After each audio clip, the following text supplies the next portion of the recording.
Hola, buenos días a todos. Vamos a empezar con esta tutoría tercera, la número 3, de la tercera evaluación también, el nivel 2, ¿vale? De lengua castellana y literatura. Como veis, comienza en la página 61, el tema 3, realismo y poesía contemporánea. Un tema cortito, apenas tiene poco más de 10 páginas y ya veis cómo lo vamos a resolver en muy pocos minutos, ¿vale? Lo más importante, nos centramos en que esta es la segunda etapa literaria de nuestro estudio. Cronológicamente el realismo se encuadra en la segunda mitad del siglo XIX, ya sabéis, a partir de 1868, excepción del romanticismo que veíamos en el temario anterior.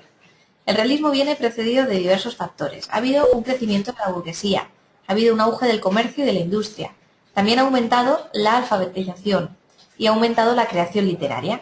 Por todo ello, hemos de destacar además que el papel de la novela, en esta época es el género preferido de los lectores, se convierte en un reflejo de la sociedad. Por eso se llama realismo, porque realmente la novela lo que pretende es reflejar lo más realista posible la realidad que se está viviendo o la sociedad que está viviéndose en aquel momento.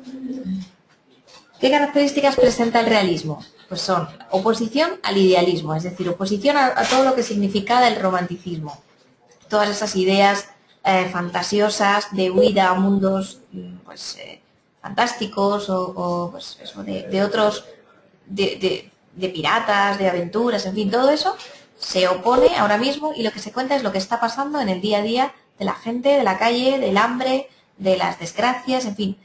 Lo realista y lo que está pasando es lo que van a contarnos estos autores. Se fomenta la investigación y la experiencia también, ¿vale? Porque como se quiere ser muy meticuloso y muy minucioso a la hora de contar la realidad, pues se investiga mucho y se da mucho valor a eso, a la investigación y a la experiencia. Se desarrollan nuevas ciencias, el experimentalismo, evolucionismo, etcétera. Por supuesto, para escribir o para relatar la realidad hay que observar y reproducir detalladamente lo que uno ve, ¿no? Sobre todo observar. Y después, por último, aparece el naturalismo, que estudia y transcribe el comportamiento del hombre. Es como una vuelta de tuerca al realismo, ¿vale? Es un poco más crudo, se recrudece un poquito la forma de contar las cosas y ahí viene el naturalismo.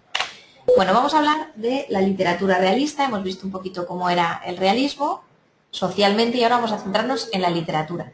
Se elimina todo lo subjetivo, se busca lo objetivo, se busca lo que realmente hay, sin aderezos, sin opiniones del autor, ¿vale? Simplemente lo que hay, se cuenta lo que se ve. Se analiza rigurosamente la realidad, los personajes aparecen muy detallados, muy bien descritos. La intención es crítica del autor, es crítica, ¿vale? Pero el texto que escribe es objetivo. La crítica la hace a través de esas descripciones detalladas, minuciosas, de las miserias, los males de la sociedad, pero recordemos que desde un plano objetivo. Los temas centrales en los que se van a basar las letras durante esta época realista será sobre todo los problemas de la existencia humana y social. La novela, además, como les decía, mostrará descripciones muy minuciosas de personajes y también de ambientes, ¿vale? O sea, no solamente del personaje, sino todo lo que le rodea, su entorno, eso se va a describir muy bien para que quede pues como una fotografía, ¿vale? Para que cuando lo leamos casi podamos verlo. Tendrá tres fases el realismo español, que serán el prerealismo, ¿vale? Donde hay una visión idealizada aún y moralizante de la realidad. Habrá un realismo puro y duro, que será una actitud mucho más objetiva, por ejemplo, con Galdós. Y habrá después un naturalismo hacia el final del realismo, es decir, hacia 1880, donde se recrean los aspectos, como os decía, más sórdidos de la realidad. Lo encarnarán muy bien los autores Leopoldo Alas Carín y Blasco Ibáñez. Vale, una vez visto esto, vamos a ver la novela en la página 65, que va a reflejar fielmente los acontecimientos sociales, políticos y económicos del momento. Se va a representar muy bien y muy minuciosamente la vida urbana de Madrid y va a predominar, por tanto, la descripción, no tanto la narración, sino la descripción. Los temas tratados son los conflictos de la sociedad, personajes cotidianos, y el narrador será omnisciente, es decir, que todo lo ve y todo lo sabe. Los personajes se comportan acorde a su posición social. Y los principales representantes, como decíamos, eran Benito Pérez Galdós y Clarín. Galdós tendrá un espíritu muy crítico, será defensor del progreso, muy patriota y muy inconformista con la situación social. Destaca su capacidad recreadora de ambientes y de personajes. El estilo, sin embargo, será espontáneo y sin excesos de grandilocuencia. las obras más importantes, Episodios Nacionales, Doña Perfecta, Fortunata y Jacinta, por ejemplo, y dentro del teatro, Electra. Con Clarín encontramos un autor innovador y progresista, admirador de Galdós, pero es mucho más imaginativo y mucho más original. Hay un aspecto también moralizante en sus obras, claro. La más importante será La Regenta. De La Regenta tenemos una pequeña reseña y bueno, os invito a leer, si no la obra entera, por lo menos algún fragmento, pues para que podáis, en fin, ver a qué nos referimos cuando hablamos de novela realista. Hay un pequeño estudio, como os decimos, en la página 67 y 68, y bueno, pues leerlo e intentar, como os digo, leer un fragmento de esa novela. Vamos a ver ahora el teatro realista. No tiene demasiado éxito, no se habla demasiado del teatro durante esta época, sobre todo hablamos de novela.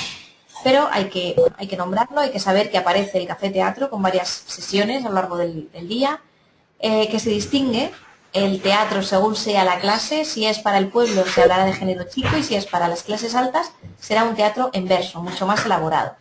La comedia y el drama rural prevalecen porque es lo que más gusta al público y también aparecerá la zarzuela, que se dividirá en género chico y revista lírica, ¿vale? Como la de la Verbena de la Paloma, cuyo cartel tenemos en pantalla. Bueno, vamos a ver ahora la poesía dentro de la época contemporánea.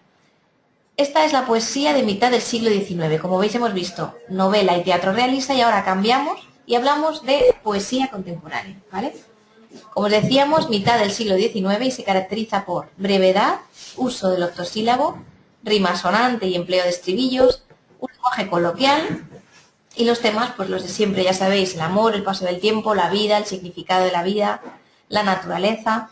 Sobre todo trata de expresar sentimientos, como hace siempre la poesía, y existen dos: con un propósito determinado, es el primer tipo, y por la necesidad de comunicar, ¿vale? Bueno, solamente de esto nos aprenderemos cuándo aparece esta poesía y las características generales. Dentro de los poetas más importantes tenemos a Bécquer, ¿vale? Gustavo Adolfo Bécquer, que es un poeta que siempre nos habla del tema amoroso, del desengaño y la muerte, con una sintaxis muy sencilla y un lenguaje coloquial, nada ampuloso, nada extravagante, pero sin embargo de mucho éxito y de gran riqueza.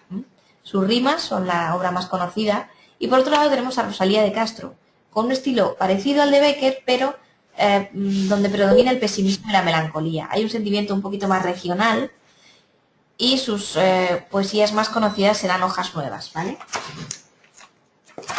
Bien, pues con esto hemos terminado el tema. Ya tendríamos que hacer simplemente los ejercicios de autoevaluación y leer, por lo menos, aunque sea en internet, buscamos en Google algunas de las poesías tanto de Bécquer como de Rosalía, y ya os decía, con algún fragmento de La Regenta y de alguna obra de Galdós. ¿Para qué? Pues para que nos hagamos una idea de realmente lo que estamos estudiando. No hay mejor manera que estudiar sabiendo lo que estamos diciendo y sabiendo a qué se refieren las características de las que hablamos, ¿vale? Bueno, con esto hemos terminado nuestra tutoría. La semana que viene veremos el tema número 4, que está dedicado a la literatura anterior a la Guerra Civil. Y bueno, pues nos centraremos un poquito en ella. Este tema, como os decía, es cortito, repasadlo bien, haceos el esquema que veáis oportuno y seguimos adelante con el estudio, ¿vale? Bueno, pues muchas gracias a todos y hasta la próxima.